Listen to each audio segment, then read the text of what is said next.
ರಾಜ್ಯದಲ್ಲಿ ಮತ್ತೆ ಕೊರೋನಾ ಅನ್ನುವಂಥ ಹೆಸರನ್ನ ಕೇಳಿಸ್ಕೊಳ್ತಾ ಇದ್ವಿ. ತುಂಬಾ ಜನ ಹೋಗ್ಬಿಟ್ಟಿದೆ ಅನ್ಕೊಂಡಿದ್ರೆ ಹೋಗಲ್ಲ, ಅದು ನಮ್ಮ ಜೊತೆಗೆ ಇರುತ್ತೆ. ಕೋವಿಡ್ ನಿಯಂತ್ರಣಕ್ಕೆ ಈಗ ಮುಖ್ಯಮಂತ್ರಿಗಳು ಸೂಚನೆಯನ್ನ ಕೊಟ್ಟಿದ್ದಾರೆ.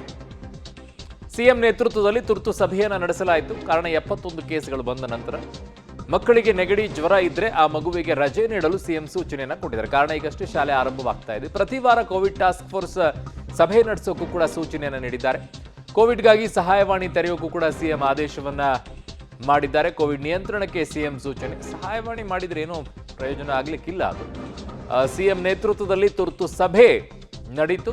ಅದರಲ್ಲಿ ಪ್ರಮುಖವಾಗಿ ಮಕ್ಕಳ ವಿಚಾರದಲ್ಲಿ ಹೆಚ್ಚಿನ ಜಾಗೃತಿನ ತೆಗೆದುಕೊಳ್ತಾ ಇದ್ದಾರೆ. ಕಾರಣ ನೆಗಡಿ ಜ್ವರ ಇದ್ರೆ ಶಾಲೆಗೆಲ್ಲ ಕಳಿಸುವಂತ ವಿಚಾರದಲ್ಲೆಲ್ಲ ಮಾಡಕ್ ಹೋಗ್ಬಿಡಿ, ರಜೆ ಕೊಡಿ ಅಂತ ಹೇಳಿ. ಕಾರಣ ಒಂದು ಮಗುವಿನಿಂದ ಇನ್ನೊಂದು ಮಗುವಿಗೆ ಬೇಗ ವರ್ಗಾವಣೆ ಆಗುತ್ತೆ. ಅದು ಹಾಗಾಗಿ ಅವ್ರು ಡಿಸ್ಟೆನ್ಸ್ ಮೇಂಟೈನ್ ಮಾಡೋದಿಲ್ಲ. ಆ ನಿಟ್ಟಿನಲ್ಲಿ ಒಳ್ಳೆ ನಿರ್ಣಯ ಇದೆ. ಆಕ್ಚುಲಿ ಶಾಲೆಗಳಿಗೆ ಅದನ್ನು ಸೂಚನೆಯನ್ನು ಹೊರಡಿಸಬೇಕು. ಇದನ್ನು ಮುಖ್ಯಮಂತ್ರಿಗಳು ಹೇಳಬಾರ್ದಾಗಿತ್ತು. ಕೇಸ್ಗಳು ಇನ್ಕ್ರೀಸ್ ಆಗ್ತಾ ಇದ್ದಂತೆ ಶಿಕ್ಷಣ ಮಂತ್ರಿಗಳೇ ಈ ವಿಚಾರದಲ್ಲಿ ಜವಾಬ್ದಾರಿಯನ್ನು ತೆಗೆದುಕೊಂಡು ಫಸ್ಟ್ ಸರ್ಕ್ಯುಲೇಷನ್ ಹೊರಡಿಸಬೇಕಾಗಿತ್ತು ಎಲ್ಲ ಶಾಲೆಗಳಿಗೆ. ಇದಕ್ಕೂ ಕೂಡ ಮುಖ್ಯಮಂತ್ರಿಗಳೇ ಮಾಡಬೇಕಂದ್ರೆ ಏನ್ರಪ್ಪ, ಎಲ್ಲವೂ ಮುಖ್ಯಮಂತ್ರಿ ಅಂದರೆ ಇನ್ನುಳಿದಂಥವ್ರು ಮಂತ್ರಿಗಳೇ ಹಾಕಬೇಕು ಅಂತ ಅದಕ್ಕೆ ಇಲಾಖೆಗಳಿಗೆ. ಯಾವ ಸಂದರ್ಭದಲ್ಲಿ ಏನು ಬೆಳವಣಿಗೆ ಆಗುತ್ತೆ ಇಮ್ಮಿಡಿಯೇಟಾಗಿ ಅದಕ್ಕೆ ಸಂಬಂಧಪಟ್ಟಂಥ ಮಂತ್ರಿಗಳು ಕೂತ್ಕೊಂಡು ಡೈರೆಕ್ಷನನ್ನು ಕೊಡಬೇಕು ಶಾಲೆಗಳಿಗೆ. ಅವಾಗ ನಿಜವಾದಂತಹ ಮಂತ್ರಿಗಳು. ಎಲ್ಲ ಅಧಿಕಾರಿಗಳು ಮಾಡಿಬಿಟ್ಟು ನಾನು ಮುಂದೆ ಸುದ್ದಿಗೋಷ್ಠಿಯನ್ನು ಓದ್ತೀನಿ ಅಂದರೆ ಏನು ಪ್ರಯೋಜನ? ಅದರಲ್ಲಿ ಜವಾಬ್ದಾರಿ ತಗೊಳ್ಬೇಕು. ಸೊ ಈ ವಿಚಾರದಲ್ಲಿ ಯಾಕೆ ಈ ಸಭೆಯನ್ನು ಮಾಡುವಂಥ ಪರಿಸ್ಥಿತಿ ಬಂತು ಅಂತಂದರೆ ಈ ಎಲ್ಲ ಬೆಳವಣಿಗೆಗಳಿಂದಾಗಿ. ನೋಡಿ ಆ ಸ್ಟೋರಿಯನ್ನು. ರಾಜ್ಯದಲ್ಲಿ ಮತ್ತೆ ಕೊರೋನಾ ಉಲ್ಬಣ, ಮತ್ತೆ ಹಾಟ್ಸ್ಪಾಟ್ ಆಯಿತು ಬೆಂಗಳೂರು. ಬೆಂಗಳೂರಲ್ಲಿ 71 ಸೋಂಕು ದಾಖಲು. ರಾಜ್ಯದಲ್ಲಿ ಮಳೆ ವಾತಾವರಣದ ನಡುವೆ ನಿಧಾನವಾಗಿ ಕೊರೋನಾ ಸೋಂಕು ಉಲ್ಬಣಗೊಳ್ಳುತ್ತಿದೆ. ರಾಜ್ಯದ ಒಟ್ಟು ಸೋಂಕಿನಲ್ಲಿ ಬೆಂಗಳೂರಿನಲ್ಲೇ ಅತ್ಯಧಿಕ ಕೇಸ್ಗಳು ದಾಖಲಾಗಿವೆ. ಇನ್ನು ಬೆಂಗಳೂರು ಮತ್ತೆ ಕೊರೋನಾ ಹಾಟ್ಸ್ಪಾಟ್ ಆಗ್ತಿರುವ ಎಲ್ಲ ಲಕ್ಷಣಗಳು ಕಾಣಿಸ್ತಾ ಇದೆ. ಬೆಂಗಳೂರಿನಲ್ಲಿ 71 ಪಾಸಿಟಿವ್ ಪ್ರಕರಣಗಳು ದಾಖಲಾಗಿದೆ. ಮಹದೇವಪುರ ವ್ಯಾಪ್ತಿಯಲ್ಲೇ ಮತ್ತೆ ಕೊರೋನಾ ಕೇಸ್ ಹೆಚ್ಚು ದಾಖಲಾಗ್ತಾ ಇದೆ. ಬೆಂಗಳೂರಿನಲ್ಲಿ ನಿನ್ನೆ ದಾಖಲಾಗಿರುವ ಸೋಂಕಿನ ಅಂಕಿಅಂಶಗಳು ಹೀಗಿದೆ. ಬೆಂಗಳೂರಿನಲ್ಲಿ 71 ಸೋಂಕು, ಮಹದೇವಪುರ ವಲಯ 16 ಸೋಂಕು, ಬೆಂಗಳೂರು ಪೂರ್ವ ವಲಯದಲ್ಲಿ 13, ಬೆಂಗಳೂರು ದಕ್ಷಿಣ ವಲಯದಲ್ಲಿ 14, ಬೆಂಗಳೂರು ಪಶ್ಚಿಮ ವಲಯದಲ್ಲಿ 10, ಬೊಮ್ಮನಹಳ್ಳಿಯಲ್ಲಿ 7, ಬೆಂಗಳೂರು ನಗರ 5, ಯಲಹಂಕದಲ್ಲಿ 4, ದಾಸರಹಳ್ಳಿ ವಲಯದಲ್ಲಿ 1 ಮತ್ತು ಆರ್ಆರ್ ನಗರ ವಲಯದಲ್ಲಿ 1 ಸೋಂಕು ದಾಖಲಾಗಿದೆ. ಈ ಬಗ್ಗೆ ಮಾತನಾಡಿದ ಬಿಬಿಎಂಪಿ ಮುಖ್ಯ ಆಯುಕ್ತ ಮಹೇಶ್ವರ್ ರಾವ್, ಸಾರಿ ಕೇಸ್ಗಳ ಬಗ್ಗೆ ಇಲಾಖೆ ಗಮನ ಹರಿಸ್ತಾ ಇದೆ. ಮಹದೇವಪುರ ದಕ್ಷಿಣ ವಲಯದಲ್ಲಿ ಹೆಚ್ಚು ಕೇಸ್ ಆಗ್ತಾ ಇದೆ. ಸರ್ಕಾರ ಆರೋಗ್ಯ ಇಲಾಖೆ ನಿರ್ದೇಶನದ ಬಳಿಕ ಮುಂದಿನ ಕ್ರಮ ಕೈಗೊಳ್ಳುವುದಾಗಿ ತಿಳಿಸಿದರು. ಈಗ ಸದ್ಯಕ್ಕೆ ಕೋವಿಡ್ ಬಗ್ಗೆ ಹೆಲ್ತ್ ಡಿಪಾರ್ಟ್ಮೆಂಟಿಂದ ನಾವು ಡೈರೆಕ್ಷನ್ಸ್ ಅವೈಟ್ ಮಾಡ್ತಾ ಇದ್ದೇವೆ. ನಮ್ಮ ಗಮನಕ್ಕೆ ಏನು ಬಂದಿದೆ ಅಂದರೆ ಸಾರಿ ಕೇಸಸ್ ಏನು ನಮಗೆ ರಿಪೋರ್ಟ್ ಆಗ್ತದೆ ನಮ್ಮ ಹಾಸ್ಪಿಟಲ್ಸ್ನಲ್ಲಿ, ಅದರದ್ದು ಕಂಪಲ್ಸರಿಯಾಗಿ ನಾವು ಕೋವಿಡ್ ಇನ್ಸ್ಪೆಕ್ಷನ್ ಅಥವಾ ಕೋವಿಡ್ ಟೆಸ್ಟಿಂಗ್ ಮಾಡ್ತೀವಿ. ಸಾರಿ ಅಂದರೆ severely acute respiratory illness which are admitted cases. There is a method also for the hospitals to give the information. We will wait for further instructions from government because government ಏನು ತೀರ್ಮಾನ ಮಾಡ್ತೀವಿ ಅದರ ಆಧಾರದ ಮೇಲೆ ನಾವು ಮುಂದೆ ಕೆಲಸ ಮಾಡ್ತೀವಿ. ಕೆಲವೇ ಕ್ಷಣಗಳಲ್ಲಿ ಸಿಎಂ ಸಿದ್ದರಾಮಯ್ಯ ಸಭೆ. ಕರೋನಾ ತಡೆ ಬಗ್ಗೆ ಸಭೆಯಲ್ಲಿ ಚರ್ಚೆ. ರಾಜ್ಯದಲ್ಲಿ ಅದರಲ್ಲೂ ಬೆಂಗಳೂರಿನಲ್ಲಿ ಕರೋನಾ ಸಂಖ್ಯೆ 2 ಅಂಕಿ ದಾಟಿದೆ. ಇದರ ಬೆನ್ನಲ್ಲೇ ಸರ್ಕಾರ ಎಚ್ಚೆತ್ತುಕೊಂಡಿದ್ದು ಮಹತ್ವದ ಸಭೆ ನಡೆಸಲಿದೆ. ಕೆಲವೇ ಕ್ಷಣಗಳಲ್ಲಿ ಸಿಎಂ ನೇತೃತ್ವದಲ್ಲಿ ಸಭೆ ನಡೆಯಲಿದೆ. ಸಭೆಯಲ್ಲಿ ಆರೋಗ್ಯ ಸಚಿವರು ಸಿಎಂಗೆ ಕೊರೋನಾ ತಡೆಗೆ ಕೈಗೊಂಡ ಕ್ರಮಗಳ ಬಗ್ಗೆ ವಿವರಿಸಲಿದ್ದಾರೆ. ಕೊರೋನಾ ಸಭೆಯಲ್ಲಿ ಸಿಎಂಗೆ ಮಾಹಿತಿ. ಬೆಂಗಳೂರಿನಲ್ಲಿ ಕೊರೋನಾ ಕೇಸ್ ಹೆಚ್ಚಳದ ಬಗ್ಗೆ ರಿಪೋರ್ಟ್. ಗರ್ಭಿಣಿಯರು, ವೃದ್ಧರು, ಮಕ್ಕಳಿಗೆ ಮಾಸ್ಕ್ ಧರಿಸಲು ಸೂಚನೆ. ಕೊರೋನಾ ಗ್ರಾಫ್ ಏರಿಕೆ. ಬೆಂಗಳೂರಿನಲ್ಲಿ ಸೋಂಕಿತನ ಡೆತ್ ರಿಪೋರ್ಟ್.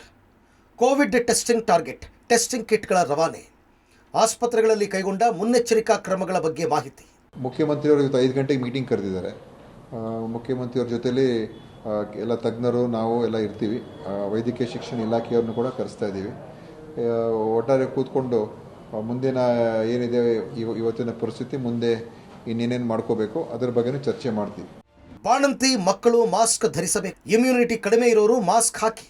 ಕೊರೋನಾ ಸೋಂಕು ಉಲ್ಬಣ ತಡೆ ಬಗ್ಗೆ ಮಾತನಾಡಿದ ಆರೋಗ್ಯ ಸಚಿವ ದಿನೇಶ್ ಗುಂಡೂರಾವ್, ರಾಜ್ಯದಲ್ಲಿ 47 ಕೇಸ್ ಬಂದಿದೆ. ಎಲ್ಲರೂ ಹೋಮ್ ಐಸೋಲೇಷನ್ನಲ್ಲಿ ಇದ್ದಾರೆ. ಐಸಿಯು, ವೆಂಟಿಲೇಷನ್, ಆಕ್ಸಿಜನ್ನಂತಹ ಯಾವುದೇ ಪ್ರಕರಣ ಇಲ್ಲ. ಇದನ್ನೆಲ್ಲ ನೋಡಿದ್ರೆ ತೀವ್ರ ರೀತಿಯಲ್ಲಿ ಕೊರೋನಾ ಇದೆ ಅಂತ ಅನ್ಸಲ್ಲ.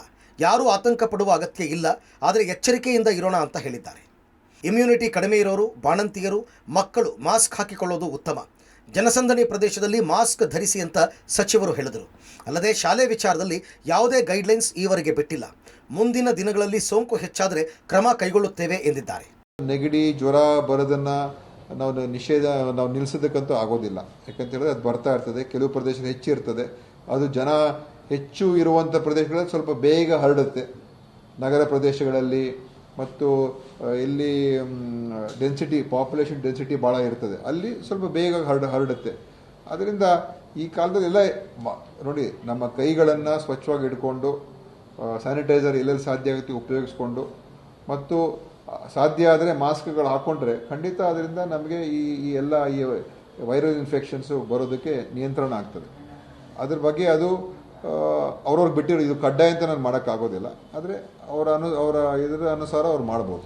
ಖಾಸಗಿ ಆಸ್ಪತ್ರೆಗಳಿಗೆ ಗೈಡ್ಲೈನ್ಸ್, ಫನಾದಿಂದ ಮಾರ್ಗಸೂಚಿ ಬಿಡುಗಡೆ. ಕೊರೋನಾ ಕೇಸ್ ಹೆಚ್ಚಳ ಬೆನ್ನಲ್ಲೇ ಖಾಸಗಿ ಆಸ್ಪತ್ರೆಗಳಿಂದ ಮಾರ್ಗಸೂಚಿ ಬಿಡುಗಡೆ ಮಾಡಲಾಗಿದೆ. ಫನಾದಿಂದ ಗೈಡ್ಲೈನ್ಸ್ ಬಿಡುಗಡೆ ಮಾಡಲಾಗಿದೆ. ಖಾಸಗಿ ಆಸ್ಪತ್ರೆಗಳಿಗೆ ಕೊರೋನಾ ಮಾರ್ಗಸೂಚಿ. ಸಿಬ್ಬಂದಿ, ರೋಗಿಯ ಸಂಬಂಧಿಕರಿಗೆ ಮಾಸ್ಕ್ ಬಳಕೆ ಕಡ್ಡಾಯ.